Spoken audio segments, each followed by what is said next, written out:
I want to talk to you about an issue that is prevalent in our college football society. It's called the playoff.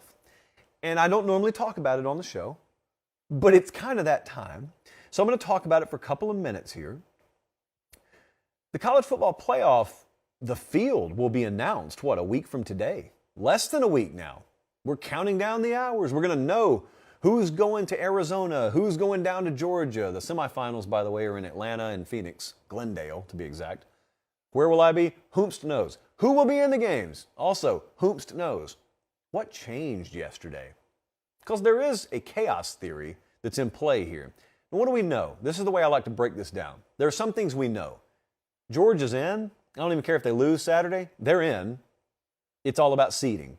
Michigan, I believe, is in. And I think it's all about seeding with them too. So they have bought that privilege through winning.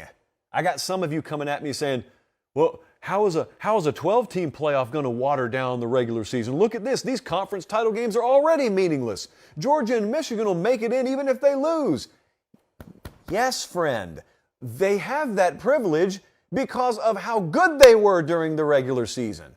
It's not a 1 or 2 loss team that can also say, we'll be in regardless. That world only exists in your expanded format. So Georgia has won every game. Michigan has won every game. That's why they'll be in, even if they lose Saturday. They won't necessarily have a 1 or 2 seed if they lose, but they'll be in regardless. So that's what we know. Georgia, Michigan pretty much look like they're in. What do we know about this week? We know if TCU wins, they're in. We know if USC wins, they're in. And if that were to happen, that's it. There is no drama. But you watch this sport just like I do. Is that how it's going to happen?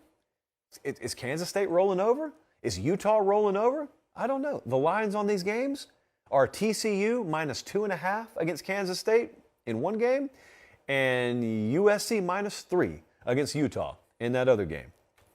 So if even one of them loses, then we have a problem. Well, you have a problem. I just sit back with my popcorn and prop my feet up and say, you guys go figure it out. Just let me know what you arrive at. What happened yesterday? So what changed yesterday? LSU's out of this thing. They lost again. So that's a 3-loss team. Even if they win the SEC championship game, they're not in. So that changed yesterday. Clemson, they're out. Even if they win Saturday. 2-loss conference champ from a very bad conference, they will not sniff the playoff. So you remove both the Tigers, actually. They're gone. You got an important Tuesday ahead. And I hate to promote that rankings reveal show, but it's a pretty important week coming up because of where Ohio State and Alabama are ranked. Some people out there are telling you Alabama can't make it to the playoff. They are wrong. Some people are going to tell you Ohio State can't make the playoff now. They are also wrong. Both of them won't. One of them absolutely could. Here's what you need to pay attention to. It's pretty simple.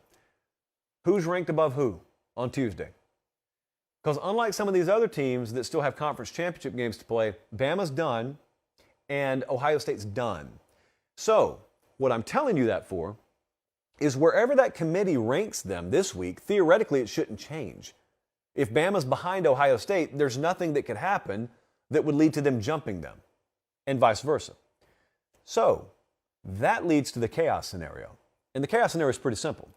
If USC loses or if TCU loses, who's taking that place? You're watching right now, if you're watching on YouTube, you're seeing those are the current playoff rankings. But we know that's not real because we know that Ohio State's going to drop from 2. Do they drop to 5 or 6? That's the question. USC is going to go up to number 4. TCU is probably going to go up to number 3. So I would think you have Georgia, Michigan, TCU, USC, 1 through 4 this week. Who's number 5? Is it Ohio State or is it Bama? Because that is answering you the question of who takes the place of TCU if they lose? Who takes the place of USC if they lose? Now, there is a school of thought out there that TCU can afford to lose and still make it in. And you guys may be right. I'm not pushing back on that. I'm saying the only shot Ohio State or Bama have is if at least one of those teams loses. I think if USC loses, they're absolutely out. So if USC were to lose to Utah, again, they've already done it once, you've absolutely got a playoff spot opening up.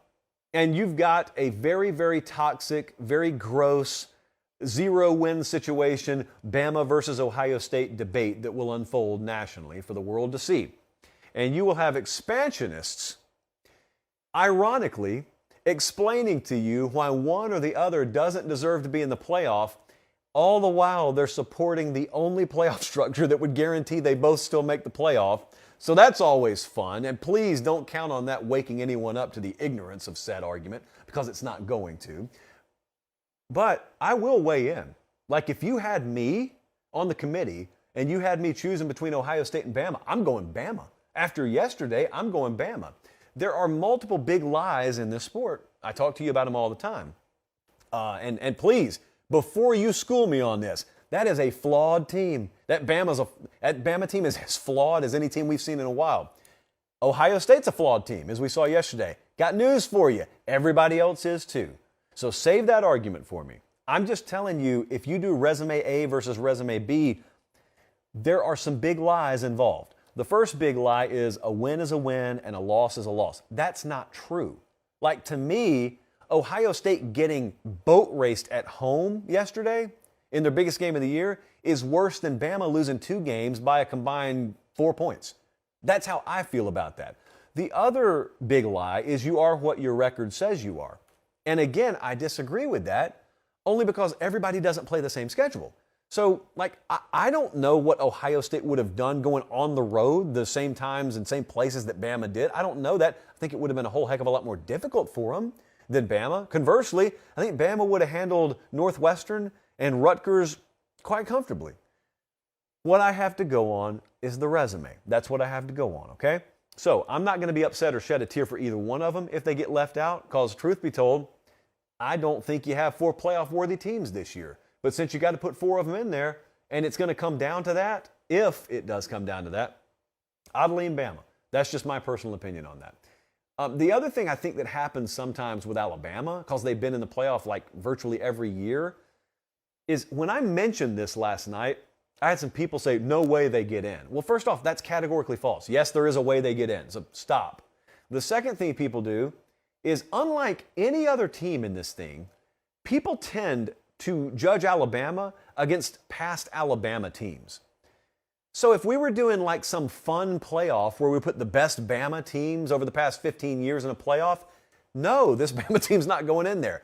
That's not how this works. We're just asking if they have one of the 4 most deserving resumes at the end of the year in that given year. And even as flawed as this Bama team's been, there is a path, not a wide one, but there's a path where they end up making it in. And I got news for you. Given how infatuated some are with this expanded playoff, I hope they make it in. Because once Bama makes it in, I think you guys know what could happen there. I just want to illustrate for you what you're going to be more and more likely to see happen in the future when you go to a format where Clemson would still be in right now, Ohio State would still be in right now, Bama would still be in right now, comfortably in, by the way. They'd all be in there.